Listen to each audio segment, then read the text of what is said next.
చూద్దాం. పశ్చిమ గోదావరి జిల్లా నర్సాపురం వలందర్ రేవులో విహెచ్పి భజరంగ్ దళ ఆధ్వర్యంలో వశిష్ఠ గోదావరికి అఖండ హారతిచ్చారు. కాశీలో గంగాహారతి తరహాలో గోదావరి మాతకు వేద పండితులు హారతులు సమర్పించారు. ఇక నుంచి ప్రతి నెల అమావాస్య రోజున ఈ హారతి సమర్పిస్తామని పండితులు వెల్లడించారు.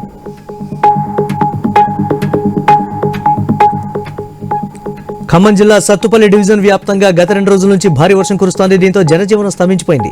ఎడతెరిపి లేకుండా కురుస్తున్న వర్షాలతో లోతట్టు ప్రాంతాలు జలమయమయ్యాయి. బేతుపల్లి వద్ద చెరువుకు భారీగా వరద నీరు చేరుతోంది.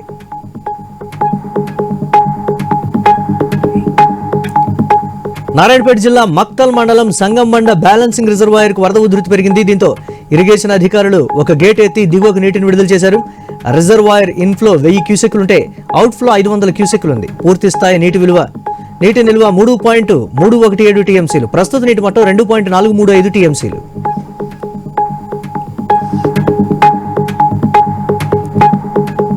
అంబేద్కర్ కోనసీమ జిల్లాలో వాడపల్లి శ్రీ వెంకటేశ్వర స్వామి హుండీ ఆదాయం రికార్డు స్థాయికి చేరింది. 28 రోజులకు గాను 1,52,91,193 రూపాయల ఆదాయం వచ్చిందని అధికారులు తెలిపారు. చరిత్రలో ఇంత పెద్ద మొత్తం రావడం ఇదే మొదటిసారి అని ఆలయ ఉప కమిషనర్ నల్లం సూర్యచక్రధర్రావు తెలిపారు. ప్రసిద్ధ పుణ్యక్షేత్రమైన వేములవాడ రాజన్న ఆలయంలో నేటి నుంచి ఆగస్టు 22 వరకు శ్రావణ మాసం వేడుకలు ప్రారంభమయ్యాయి. నెల రోజుల పాటు మహిళలు మంగళగౌరి వరలక్ష్మి వ్రతాలను భక్తి శ్రద్ధలతో నిర్వహించనున్నారు.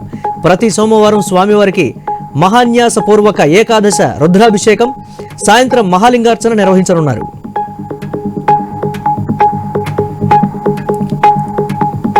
విశాఖలోని శ్రీ కనకమహాలక్ష్మి అమ్మవారి దేవస్థానంలో శ్రావణ మాస ఉత్సవాలు ప్రారంభమయ్యాయి. అమ్మవారు ప్రత్యేక అలంకరణలో భక్తులకు దర్శనమిచ్చారు. ఆలయ ఆధ్వర్యంలో జరిగిన ఈ వేడుకల్లో విశాఖ సౌత్ నియోజకవర్గం ఎమ్మెల్యే వంశీకృష్ణ శ్రీనివాస్ యాదవ్ కుటుంబం సమేతంగా పాల్గొని ప్రత్యేక పూజలు నిర్వహించారు.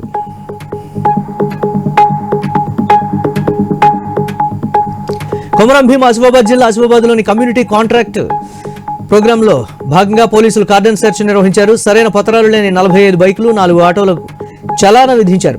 యువత మత్తు పదార్థాలకు అలవాటు పడి తమ జీవితాలను నాశనం చేసుకోవద్దని సీఐ బుద్ధి రవీందర్ సూచించారు. నిర్మల్ జిల్లా భైంసాలోని ఏఎస్పీ అవినాష్ కుమార్, సీఐ గోపీనాథ్ ఆధ్వర్యంలో పోలీసులు కార్డన్ సెర్చ్ నిర్వహించారు.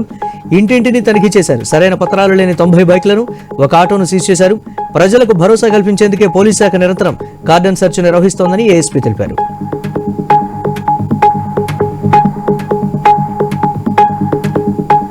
ఏలూరు జిల్లా జంగారెడ్డిగూడెం మున్సిపల్ కార్యాలయంలో తెల్లవారుజామున అగ్ని ప్రమాదం చోటు చేసుకుంది. విద్యుత్ సరఫరాలో వచ్చిన సమస్య కారణంగా ఈ ప్రమాదం జరిగినట్లు కమిషనర్ వెంకటరమణ తెలిపారు. కంప్యూటర్, ల్యాప్టాప్, ఫర్నిచర్, కుర్చీ, ఇతర సామాగ్రి అగ్నికి ఆహుతైనట్లు తెలిపారు.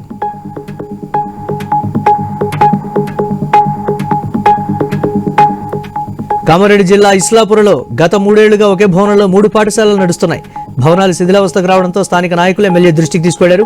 వెంటనే స్పందించిన ఎమ్మెల్యే పోచారం శ్రీనివాస్ ప్రభుత్వ స్థలంలో పాఠశాలకు శంకుస్థాపన చేశారు. అయితే నిర్మాణ పనులు వేగవంతం చేయాలని విద్యార్థుల తల్లిదండ్రులు కోరుతున్నారు.